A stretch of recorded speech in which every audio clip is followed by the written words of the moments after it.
Salut à tous, on se retrouve pour l'épisode 1872 du Zap Image. Avant de commencer l'épisode du jour, je voulais revenir sur quelque chose que j'avais oublié de faire cette année, pourtant je le fais chaque année. Donc c'est Franco91 qui me l'a rappelé, j'ai pu voir son commentaire juste avant de faire la vidéo, donc c'est pour ça je préfère le faire maintenant que jamais, mieux vaut tard que jamais on peut dire.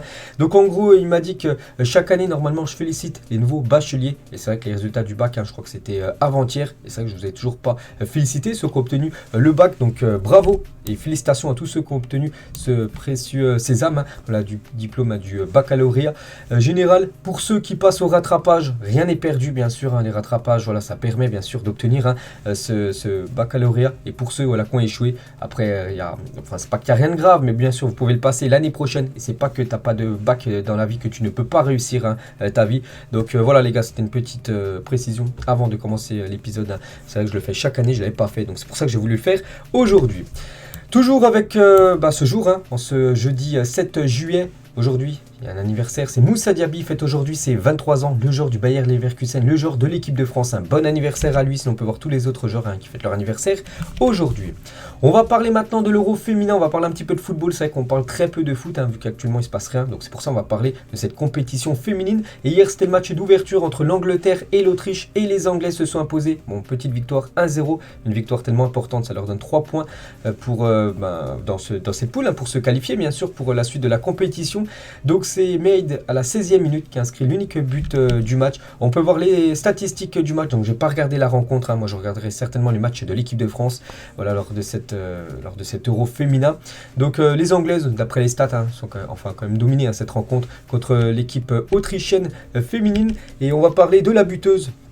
Voilà, de cette rencontre hier, c'est au-delà des mots. Quelle soirée incroyable, c'est génial de commencer le tournoi avec une victoire. Je suis vraiment content d'avoir marqué un but pour mon équipe. On peut comprendre bien sûr qu'elle est très contente d'avoir donné les 3 points à la sélection anglaise. Et hier, c'était un événement, il y avait beaucoup de monde. Donc déjà, le match se déroulait dans le stade de Manchester United, Old Trafford, ce stade mythique. Il y avait plus de 68 871 spectateurs. Et c'est tout simplement un record d'affluence pour un match de l'Euro féminin. Incroyable, c'est vrai qu'ils ont déjà battu pas mal de records d'affluence cette saison. Je me souviens en Ligue des Champions, du côté du Camp Nou, il y avait beaucoup de monde voilà, pour assister à du football féminin. Et la même chose, l'Euro féminin, pour vous montrer vraiment que le foot féminin passe un cap bien sûr.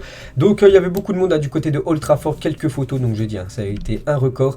Donc voilà, toutes les photos bien sûr de ce match hier, de ce match d'ouverture entre l'Angleterre et l'Autriche. Là c'était lors de la cérémonie d'ouverture du côté de Old Trafford, qui a été magnifique. Le trophée de la nation qui remportera bien sûr cet Euro féminin. On espère tous que ça sera l'équipe de France. Et il y avait pas mal de joueurs masculins, donc par exemple David Herrera, Fernando Gomez, Harry Maguire ou encore Davor Suker sont présents à Old Trafford pour assister au premier match de cet Euro 2022. Normalement, n'oubliez pas que cet Euro devait se dérouler l'année dernière, donc il se déroule cette année à cause bien sûr du Covid. Et du coup, l'Euro féminin, regardez sinon les autres matchs de cette première journée. Donc aujourd'hui, un match Norvège-Irlande du Nord, on en parlera demain. Sinon, on peut voir voilà, toutes les autres affiches. Donc l'équipe de France jouera, ça sera la dernière affiche, on va dire, de cette première journée. Les Bleus affronteront l'équipe italienne, ça sera dimanche soir à 21h. Et toujours avec l'équipe de France, donc ça sera l'Italie le 10 juillet, la Belgique le 14 juillet et l'Islande le 18 juillet pour se qualifier pour la suite de cet Euro féminin. On revient cette fois-ci 3 ans jour pour jour en arrière. On va parler encore du football féminin. Les Américaines, donc les USA, remportaient la Coupe du Monde féminine en s'imposant 2-0 face aux Pays-Bas. Finale qui s'était déroulée à l'époque au Groupama Stadium, du côté, vu que cette Coupe du Monde se déroulait en France, donc du côté du stade de l'Olympique lyonnais. Et c'était les Américaines qui remportaient cette Coupe du Monde. Cette fois-ci, on va parler du football masculin et on revient 1 an jour pour jour en arrière. C'était aussi l'Euro. Et Jorginho envoyait l'Italie en finale de l'Euro avec un penalty au bout du suspense face à l'Espagne. Souvenez-vous, c'est allé jusqu'au tir au but. Il y a eu beaucoup de séances de tir au but lors du dernier Euro. Je crois que ça a été un record. Et l'Italie contre l'Espagne, ça s'est joué au tir au but. Et c'est bien l'Italie qui s'est imposée lors de cette séance de tir au but pour Jorginho contre le gardien. Le gardien, je n'arrive plus trop à voir qui c'est, le gardien espagnol. Bon, bref, voilà, je ne vais pas dire de bêtises, donc je dis rien. Donc voilà, c'était Jorginho qui a un sérieux tireur de pénalty. Vraiment, il arrive souvent dans cet exercice, bien sûr, qui donnait cette victoire à l'Italie et surtout ce ticket pour se qualifier pour la finale, voilà, qu'ils avaient gagné quelques jours après contre la sélection anglaise. Et cette fois-ci, 6 ans jour pour jour en arrière, ça nous intéresse vu que c'était l'équipe de France et les Bleus battaient l'Allemagne en demi-finale de l'Euro 2016. Quel match c'était et quel vélodrome exceptionnel ce soir-là. Souvenez-vous, donc là c'est une photo par exemple du deuxième but inscrit par les Bleus, c'est Antoine Griezmann, où bien sûr Neuer n'avait rien pu faire, il avait demandé faute, il n'y avait pas eu faute bien sûr. Pogba avait fait un festival sur le côté et voilà le but bien sûr d'Antoine Griezmann et la joie des joueurs de l'équipe de France bien sûr qui se qualifiaient pour son Euro parce que cet Euro se déroulait en France. Donc vous allez jouer quelques jours plus tard au Stade de France contre l'équipe du Portugal. Bon ça c'était mal terminé.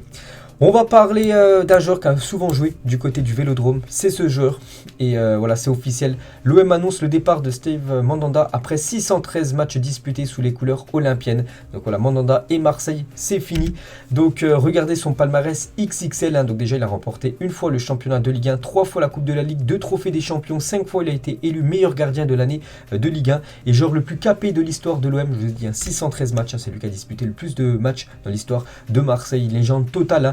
El Phénoméno qui rejoint du coup une autre équipe qu'on va parler juste après les gars. Donc sur ces 610 matchs disputés, enfin 113 ou 610, bref, donc il a fait plus de 199 clean sheets, Steve Mandanda. Donc voilà, un énorme gardien bien sûr.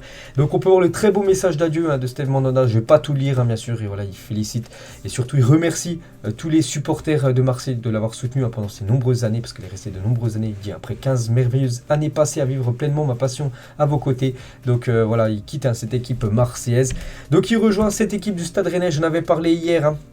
Qu'il allait passer sa visite médicale hier dans la journée. Ça s'est fait très rapidement et on peut voir voilà, que Steve Mandanda vous souhaite une bonne soirée sur le Twitter officiel du Stade Rennais. C'est le nouveau gardien de Rennes parce que Gomis actuellement gardien de Rennes fait pas trop l'affaire, donc c'est pour ça que Rennes cherche absolument un gardien et c'est pour ça qu'ils ont vu la brèche Mandanda et c'est pour ça qu'ils ils ont offert un contrat au gardien français. Donc Mandanda, il a dit: je suis content d'être là, cette signature me fait énormément plaisir, c'est une première de changer de club en Ligue 1, mais j'ai été très emballé par le projet de Rennes parce que le club est très ambitieux et a envie de grandir. C'est que Rennes, c'est quand même une très bonne équipe française. Donc voilà les gars, c'est officiel. Mandanda rejoint cette équipe du Stade Rennais. On va parler d'un autre joueur de l'OM. Lui aussi quitte le club et c'est officiel. Bonne chance à Radojnik. Donc il avait été prêté la saison dernière. Donc l'international serbe est prêté au Torino pour la saison 2022-2023 avec une option d'achat et acheté 12 millions d'euros quand même en 2018 par l'OM. Radojnik devrait être vendu pour 2 millions d'euros. Donc du coup il part en prêt, mais bon, on peut voir que sa valeur marchande a énormément descendu, 12 millions, puis maintenant il vaudrait seulement 2 millions d'euros. Donc Marseille va perdre beaucoup d'argent sur ce joueur serbe. Toujours avec l'Olympique de Marseille, on peut voir un autre départ. C'est qu'il y a beaucoup de départs actuellement du côté de Marseille. Sampoli, le coach, et aussi Camara qui a quitté cette équipe marseillaise. Donc il va falloir absolument recruter. Donc Botafogo, déjà toujours sur un départ, accepte l'obligation d'achat supérieure à 6 millions d'euros de l'OM pour Luis Enrique. Le club brésilien a proposé plus que le FC Nantes malgré la concurrence du Torino. Les dirigeants de Botafogo au Brésil sont optimistes. Donc voilà, il devrait rejoindre dans les prochaines heures cette équipe de Botafogo dans le championnat brésilien. Luis Enrique qui n'a jamais réussi à s'imposer du côté de Marseille. Et côté arrivé, c'est bien, voilà, il faut laisser filer des joueurs. Il faut bien sûr maintenant recruter. Et ce joueur, les gars, pourrait être une recrue très intéressante pour l'OM. Donc les représentants de Dries Mertens sont actuellement à Marseille pour tenter de finaliser la venue du Diable Rouge au plus vite. Le buteur belge souhaite 2 ans de contrat. L'OM propose 1 an plus 1 année en option. Voilà pour ce joueur qui est en fin de contrat, donc il arriverait libre du côté de Marseille vu qu'il est en fin de contrat du côté de Naples. Il a 35 ans actuellement. Mertens, après il demande quand même un gros salaire, 2,5 millions d'euros net par an. Il deviendrait quasiment l'un des plus gros salaires du côté de Marseille s'il venait à accepter, Marseille venait à accepter bien sûr sa proposition de salaire. Donc à voir les gars, mais après ça serait bien sûr une très bonne recrue pour l'OM, un joueur vraiment avec beaucoup d'expérience. Lui aussi les gars, ciblé par l'OM. Pourtant, c'est un ancien joueur de l'Olympique Lyonnais, donc actuellement joue du côté du Barça. Donc l'OM veut dégraisser son effectif, donc ils le font là, avec les départs de Radojnik, Camara, Mandanda, qui touche comme un gros salaire. Et sa masse salariale afin de foncer sur Memphis Depay, parce que Depay les gars, c'est pas sûr. Moi je pense qu'il va quitter l'équipe du Barça. Le Barça espère au moins 20 millions d'euros minimum pour lâcher Memphis Depay qui est arrivé libre l'été dernier. Donc après ça peut être un prêt, bien sûr, Memphis Depay du côté de Marseille. Rendez-vous compte si Depay vient du côté de Marseille, lui qui avait joué du côté de Lyon il y a quelques saisons. On va parler de Rémi Cabella, aurait reçu une offre de contrat de l'Istanbul Başakşehir donc le milieu de terrain montpelliérain, souhaiterait cependant jouer en Serie A la saison prochaine, donc pas sûr qu'il reste du côté de Montpellier. Le joueur Rémi Cabella. On va parler d'Olivier Giroud. Le Milan AC a entamé des premières négociations pour prolonger le contrat d'Olivier Giroud jusqu'en 2025. Il fait l'affaire, c'est vrai qu'il a été bon cette année, il a marqué pas mal de buts. Olivier Giroud, des buts très importants qui ont permis quand même à l'AC Milan de gagner le Scudetto. Et du coup, l'AC Milan pourrait prolonger son contrat jusqu'en 2025 pour Olivier Giroud. Un autre Français, c'est Jules Koundé. Donc Xavi et Jules Koundé se sont entretenus 3 fois depuis le début de l'été. Le joueur veut vraiment jouer au FC Barcelone. Donc après, voilà, ce qui coince actuellement, c'est son montant du transfert. Séville espère au moins minimum 65 millions d'euros pour libérer Jules Koundé. Après, voilà, à voir si le Barça va pouvoir ou non, bien sûr, offrir cette somme. On va parler de Colin Dagba. Et c'est officiel, il prolonge son contrat avec le Paris Saint-Germain jusqu'en 2025 et file en prêt à Strasbourg. Donc il y avait un contrat jusqu'en 2024, il prolonge d'une saison de plus. Et du coup, prêté dans la foulée du côté de Strasbourg, c'est officiel. Donc voilà, il jouera beaucoup plus du côté de Strasbourg que du côté du Paris Saint-Germain. Bonne chance à Colin Dagba. On va parler de Axel Witsel. Souvenez-vous, l'Olympique de Marseille le voulait, mais du coup, c'est officiel. Il s'engage du côté de l'Atlético de Madrid. Le joueur belge, bonne chance à lui du côté de la Liga. Officiel, lui aussi, j'en avais parlé il y a quelques jours. Cette fois-ci, c'est officiel. Moussa Niakate signe du côté de Nottingham Forest. Donc, c'est un ancien joueur du championnat allemand en Bundesliga et il rejoint cette équipe de Nottingham Forest qui monte la saison prochaine en Première Ligue. Lui aussi, j'en avais parlé, voilà, c'est Sébastien Haller et c'est officiel, il quitte l'équipe de l'Ajax Amsterdam et s'engage au Borussia Dortmund. Donc en gros, c'est le remplaçant de Erling Haaland qui a pris la direction de Manchester City. Donc il rejoint cette équipe de Dortmund pour 35 millions d'euros. Donc voilà, c'est officiel, on peut voir là qu'il a déjà fait la pause avec le nouveau maillot de Dortmund qui est très beau du côté du stade de Dortmund. Donc voilà, l'attaquant ivoirien va découvrir un nouveau championnat. Lui qui a déjà joué en France, en Première Ligue, aux Pays-Bas. Maintenant, ça sera le championnat allemand pour Sébastien Haller qui a marqué beaucoup de buts, souvenez-vous, la saison dernière en Champions League. Et encore un mercato très malin du Borussia Dortmund. Donc Niklas Süle qui est arrivé libre du Bayern à Dortmund gratuitement. Nico Scholterbeck, donc 20 millions d'euros ils ont déboursé. Özcan, donc un joueur turc, 5 millions. Adeyemi 30 millions et Haller 35 millions d'euros. Vous savez que Dortmund c'est une équipe qui adore acheter des joueurs pas très cher on va dire, et les revendre quelques années après, ils explosent très très cher, je pense à Pulisic, je pense à Sancho, je pense à Haaland, Ousmane Dembélé, il y a tellement de joueurs, et là je vois encore une pépite, peut-être quelques-unes, je pense à Adeyemi, les gars, 30 millions d'euros, voilà, c'est un crack Adeyemi, et je pense dans quelques années pour le vendre quasiment 3 ou 4 fois plus cher que son prix qu'ils l'ont acheté. La même chose les gars pour Haller, vraiment s'il continue à vraiment être performant, malgré quand même qu'il est quand même âgé, Haller,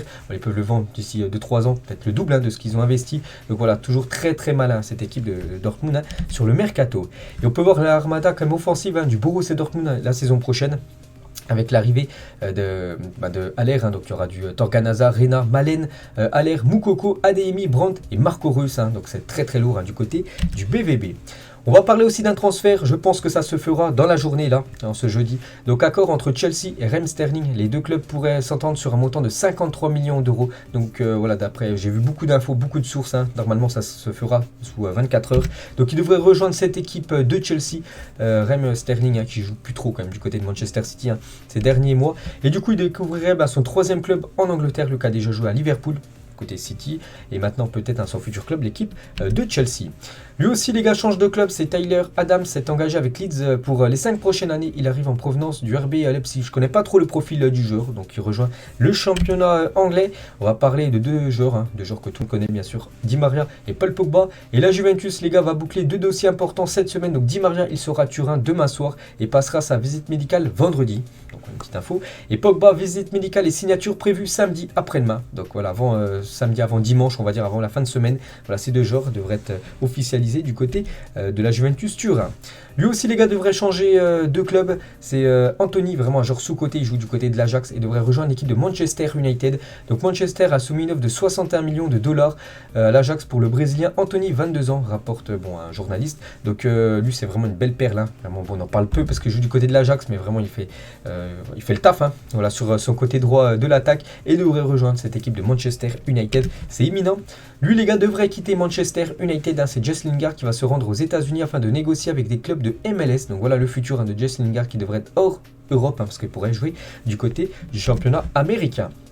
On va parler aussi bien sûr de Cristiano Ronaldo parce que là cet été il y aura le feuilleton CR7 et pour la 3e journée consécutive Cristiano Ronaldo n'est pas à l'entraînement, c'était hier, il y avait entraînement lundi, mardi, mercredi du côté de Manchester et les 3 jours Ronaldo n'était pas là, pourtant il doit être là.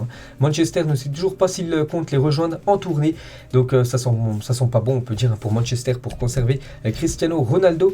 Et Oliver Kahn les gars, le président du Bayern Munich, après bon il ferme la porte à une arrivée de Cristiano Ronaldo au Bayern, il a dit même si j'apprécie Cristiano Ronaldo comme l'un des plus grand, un transfert ne rentrerait pas dans notre philosophie, tout simplement du côté du Bayern Munich, peut-être à cause de l'énorme salaire qu'aimerait avoir bien sûr Ronaldo s'il venait à rejoindre cette équipe du Bayern. Donc voilà, après voilà ce que dit qu'Oliver Kahn, peut dire ça, puis Ronaldo peut signer dans quelques jours du côté du Bayern, vous savez que des fois c'est des coups de bluff, ce qui se passe dans le football. Donc voilà déjà une déclaration du président du Bayern. Et Manchester maintenant accepte de vendre Cristiano Ronaldo. On peut voir voilà sur l'Instagram plutôt de Sport Bild.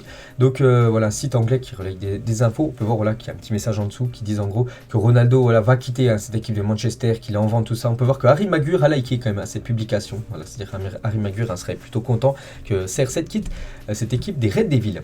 On va parler d'un autre Portugais, c'est Renato Sanchez. Et suite au ralentissement du PSG dans le dossier Renato, c'est vrai que ça avance pas trop actuellement. Donc là, l'AC Milan reste dans la course et a des contacts fréquents avec Lille et Jorge Mendes, son agent. Où finira le milieu portugais?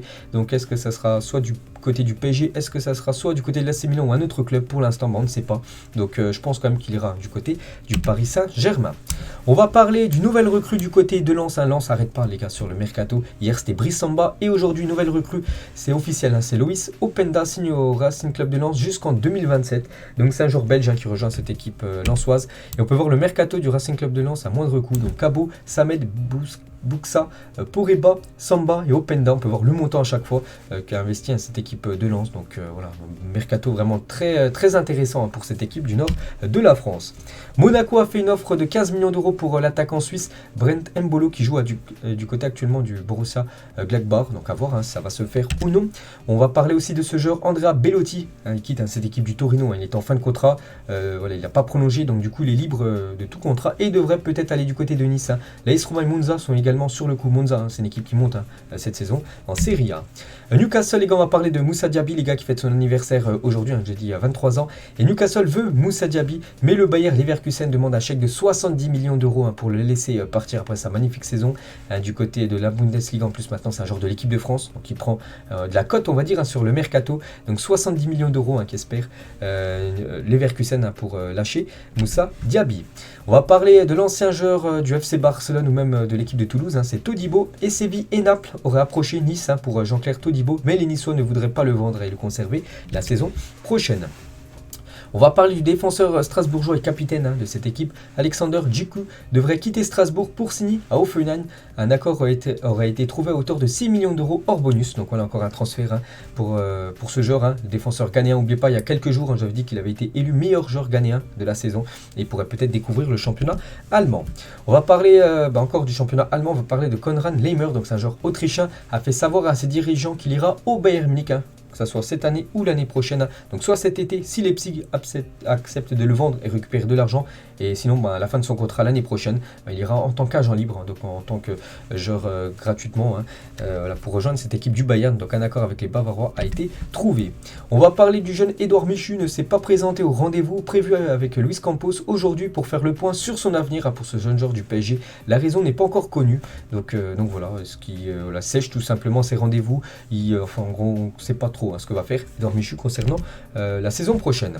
Lui, les gars, c'est Abdou Diallo et pas sûr qui reste du côté du PSG parce que l'AC Milan serait intéressé par Abdou Diallo.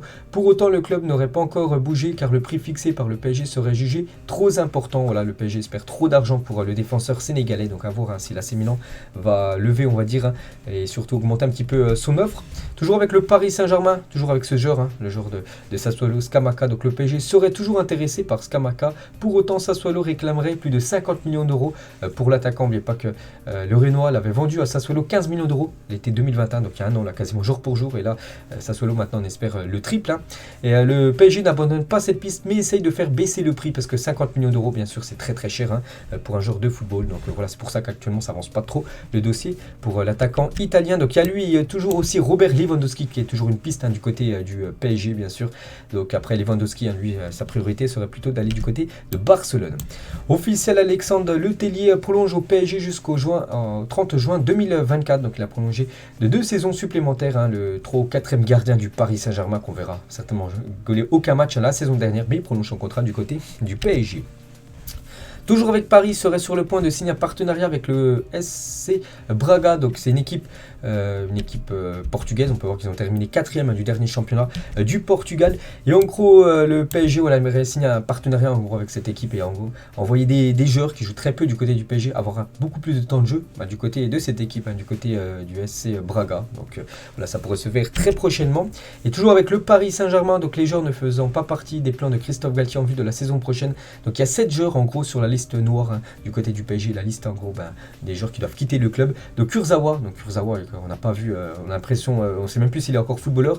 Il y a Diallo, Gay, Herrera, Draxler, Kehrer et Mauro Icardi. Voilà, ces 7 joueurs.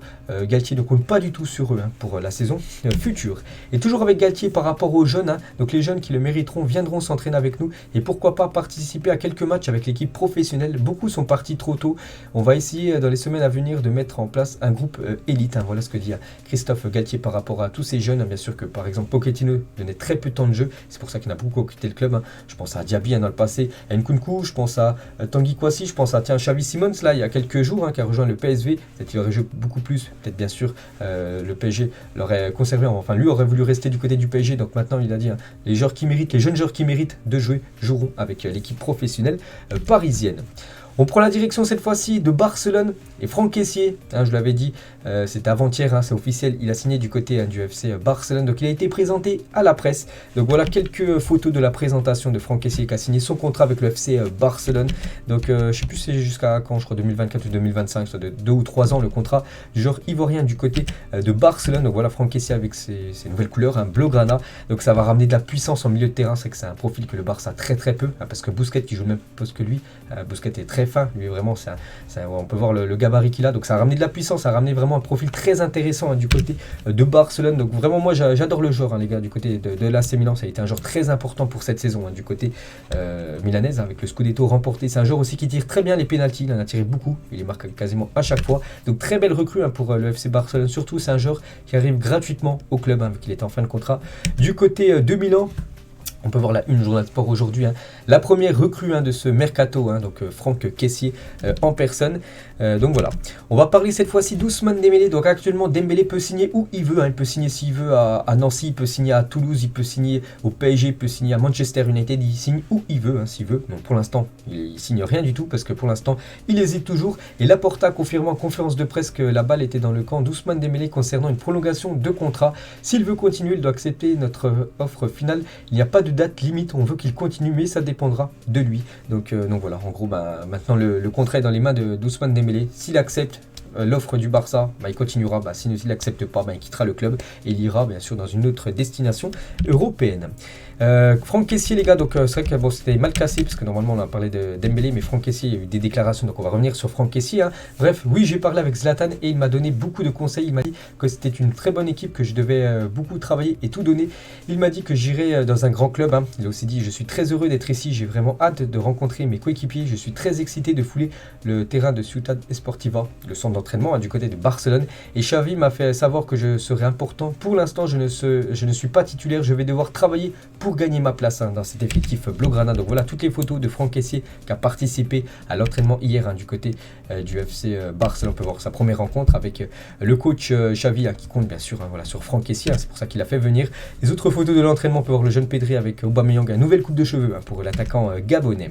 Et on peut voir aussi un autre joueur du FC Barcelone. Donc pour l'instant, lui, il est toujours en vacances. C'est Araujo, mais profite de ces derniers jours de vacances. Là, il va revenir normalement début de semaine prochaine, lundi, du côté de Barcelone. Donc pour se préparer pour son retour à Barcelone, il s'entraîne actuellement au centre d'entraînement de la sélection uruguayenne. On peut voir qu'il est accompagné de Edinson Cavani. Cavani actuellement aussi libre de tout contrat. On ne sait pas où filera le meilleur buteur de l'histoire actuellement du Paris Saint-Germain. Et toujours avec le Barça, voici le calendrier de la pré-saison. N'oubliez pas qu'aujourd'hui on est le 7 et dans 6 jours exactement, le Barça joue un match contre Olot. Donc c'est une équipe qui monte en deuxième division espagnole, donc une équipe inférieure bien sûr. Hein. Mais bon, voilà, le premier match en gros amical de cette saison. Ensuite il y aura l'Inter Miami, le Real, la Juventus, les New York Red Bull, Pumas et aussi Manchester City lors d'un match de charité prévu le 24 août prochain. Donc voilà tous les matchs au programme pour cette équipe Blaugrana. On revient en France, on va parler de la Ligue 1 et c'est officiel, programmation de la première journée de Ligue 1. Donc ça va commencer dans un mois quasiment, on est le 7 juillet. Première rencontre, ça sera le 5 août, donc dans moins d'un mois même. Donc le premier match de cette saison prochaine de Ligue 1, ça sera Lyon qui recevra au Groupama Stadium l'équipe de Ajaccio, une équipe promue. Ça sera vendredi à 21h le match sera diffusé sur Prime Video. Le lendemain les gars, Clermont PSG sera la grosse affiche le samedi soir sur Canal+ décalé à 21h et le gros match du dimanche soir, ça sera l'Olympique de Marseille qui recevra l'équipe de Reims dimanche 7 août à 21h dans un mois, jour pour jour. Donc voilà le programme de cette première journée. Voilà, avec 3 belles affiches, sinon on peut voir toutes les autres affiches. On peut voir par exemple que Strasbourg-Monaco sera diffusé le samedi 6 août et toutes les autres rencontres seront diffusées le dimanche 7 août, bien sûr, en multiplex. Toujours avec Amazon Prime qui va diffuser beaucoup de matchs la saison prochaine. Donc bonne nouvelle pour les fans de foot, Thierry Henry sera toujours consultant sur Amazon Prime la saison prochaine. Donc il prolonge en gros son contrat d'une saison de plus pour commenter les rencontres. Et toujours avec Amazon, donc ça c'est vraiment un truc très intéressant parce qu'ils vont lancer un pass saison à 99 € l'année prochaine à poursuivre toute la saison 2022-2023 de Ligue 1 et de Ligue 2. Le prix de ce pass descendra même à 89 s'il est souscrit avant le 28 août prochain, soit moins de 9 € par mois pour ne pas prendre l'abonnement mensuel à quasiment 13 €. Donc voilà, c'est pas cher les gars, c'est vrai que 9 € par mois pour suivre tous les matchs de Ligue 1, enfin pratiquement tous les matchs, il y en a 8 qui sont diffusés sur Amazon et les matchs aussi de Ligue 2. Donc voilà, vraiment ils cassent les prix Amazon et ça bien sûr c'est très très bien pour tous les fans de football qui veulent regarder bien sûr du foot à la télé. On va parler d'une info officielle. Pour la première fois, l'affiche de Ligue 2 du samedi à 19h de la saison 2022-2023 sera diffusée en clair sur la chaîne L'équipe, parce que souvent les gars, sur la chaîne L'équipe en gros c'était tous les matchs en même temps, le multiplex, et à partir de la saison prochaine sur la chaîne L'équipe il y aura le plus gros match en gros, la plus belle affiche qui sera diffusée en direct sur cette chaîne L'équipe, la chaîne L'équipe à 19h le samedi. Donc ça bien sûr c'est une très très bonne nouvelle. On va parler de Neymar, le like de Neymar sur Twitter, parti pour rester au PSG la saison prochaine. Donc en gros c'est quelqu'un qui a mis un petit message. En gros, si on met la traduction, ça sera la meilleure saison de votre vie. On peut voir Neymar du côté, avec le maillot du Paris Saint-Germain. Et Neymar a liké, on va dire, cette publication. Donc en gros, là, c'est peut-être la meilleure saison de Neymar au Paris Saint-Germain la saison prochaine. Donc en gros, voilà, maintenant, il n'y a plus de doute. Neymar sera certainement encore parisien saison prochaine. Vu qu'on annonçait peut-être sur le départ. Il devrait continuer du côté de Paris. Et un autre ex-joueur du PSG est à Paris. Et ex-coéquipier de Neymar à l'époque. C'est Dani Alves, les gars, qui est à Paris. On peut voir que Neymar lui a offert le nouveau maillot du Paris Saint-Germain. Toujours du côté du PSG, l'entraînement du jour du côté de Paris, Christophe Galtier. On peut voir Messi et Neymar de dos en train d'écouter le coach français. Bon, après, il y a un traducteur, bien sûr, pour traduire en argentin aussi, en brésilien, voilà, toutes ces langues, pour que tout le monde, bien sûr, puisse comprendre ce que dit Christophe Galtier, vu qu'il parle français. Je pense pas qu'il parle argentin ou même brésilien. On peut voir aussi Galtier avec le légendaire Sergio Ramos, qu'on espère, bien sûr, être très bon la saison prochaine. Un entraînement aussi du côté de l'Inter, les gars, avec les conseils d'Andanovic. Onana, nouveau gardien, vous savez, Onana du côté de l'Inter, il a signé il y a quelques jours. Donc voilà, une photo, un des deux gardiens. On va parler de Boca Juniors, a été éliminé cette nuit de la Copa Libertadores. Donc en gros, c'est la Ligue des champions sud-américaine contre les Corinthians, malgré 20 tirs à 1. Souvent, les gars, il y a des matchs comme ça. Rien qu'un match, je pense, l'Italie contre la Macédoine, demi-finale des barrages, pour se qualifier pour la Coupe du Monde, où l'Italie a eu plus de 35 frappes, aucun but, alors que Macédoine, une frappe, un but. Donc ça s'est passé encore cette nuit, les gars, entre ces deux équipes. Et donc voilà, malheureusement pour Boca Juniors, ils se font éliminer. Et pourtant, les gars, Dario Benedetto, ancien joueur de l'Olympique de Marseille, a eu l'occasion de marquer des buts dans cette rencontre. Donc les Corinthians, donc l'équipe qui ont gagné contre Boca Juniors, l'équipe de Benedetto, ont trollé Dario Benedetto en lui imprimant une carte d'abonnement en tant que socio du club, accompagné d'un merci. Donc l'Argentin a loupé 2 pénaltys cette nuit avec Boca Juniors, l'un pendant le match et l'autre pendant les tirs au but de la rencontre. Donc voilà, c'est pour ça qu'ils l'ont trollé, ils lui ont offert une carte d'abonnement du côté des Corinthians. On va parler de l'équipe de Bordeaux. Vous savez que Bordeaux, actuellement, ça va pas fort ce qui se passe. Donc suite à la relégation des Girondins de Bordeaux National 1, les Ultramarines, vient à communiquer, organise un rassemblement. Ce n'est pas une question de vie ou de mort, c'est bien plus que cela. Grosse pensée aux supporters bordelais par rapport à ce qui se passe au club, qui pourrait peut-être être dissous et repartir en National 3. Donc ce serait tragique pour ce club historique de Ligue 1. Donc en gros, il y aura un rassemblement, je ne sais pas quand c'est. Vous pouvez lire, vous pouvez aller sur le Twitter ou le site officiel de Bordeaux, les gars, pour retrouver. Ça, c'est samedi à 16h, voilà. Donc, je vous donne rendez-vous pour une marche de la survie, tout simplement, dans les rues de Bordeaux, voilà, pour essayer de sauver le club, parce qu'actuellement, c'est très mal parti.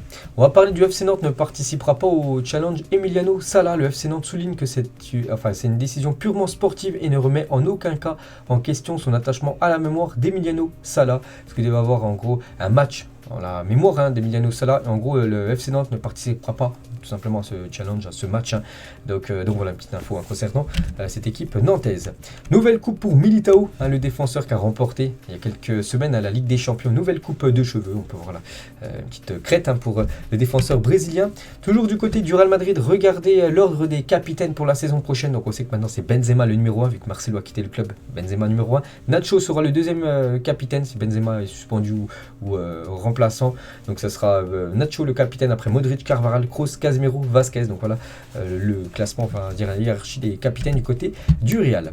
Regardez les 18 maillots domicile de la nouvelle saison Bundesliga. Donc voilà tous les maillots domicile. Donc je sais pas lequel est le plus beau. Dortmund, moi j'aime vraiment celui de Dortmund. Donc voilà tous les maillots. On peut voir celui du Bayern bien sûr. Et toujours avec le Bayern, regardez le Bayern, le maillot extérieur du Bayern. J'essaie de vous trouver encore demain des photos de ce maillot qui va être sublime, le maillot extérieur bavarois. On va parler d'Eduardo Camavinga, devient le premier footballeur à défiler pour Balenciaga, donc une marque. Donc la pépite a défilé aux côtés de Nicole Kidman et de Kim Kardashian pour la nouvelle collection de Balenciaga lors du deuxième défilé du styliste d'Emma Casalia pour la maison de couture française, donc Balenciaga. Donc voilà une petite photo les gars en mode mannequin. Eduardo Camavinga, le joueur du Real Madrid. Donc une petite info concernant Camavinga. Lui aussi les gars, c'est l'égérie d'une marque, donc la marque de lunettes de luxe sud-coréenne Gentle Monster s'associe à Hugminson pour une collaboration sur ses lunettes de soleil. Donc voilà aussi une rentrée d'argent en plus pour Hugminson, un légende totale. Voilà, vraiment c'est un héros du côté de la Corée du Sud. Des nouvelles aussi de cette personne, les gars. David Beckham, ancien footballeur, donc maintenant il est à la retraite, c'est le président de l'Inter Miami, assiste à l'action de Wimbledon, parce qu'actuellement il y a un tournoi de tennis. Donc il était présent dans les tribunes voilà, du côté de Wimbledon pour ce tournoi de tennis, l'ancienne légende bien sûr du côté de Manchester United. On va parler d'Antoine Griezmann, les gars, vient de se lancer sur TikTok. Voilà, s'il y a des personnes qui vous regardent sur TikTok, vous pourrez rajouter si vous le voulez, bien sûr, Antoine Griezmann qui vient de lancer son premier TikTok, qui vient de publier il y a quelques heures. On va parler de la FIFA, confirmé hier que chaque équipe pourra emmener 26 joueurs au Qatar pour la Coupe du Monde. Normalement, par exemple en Russie, c'était 23 joueurs.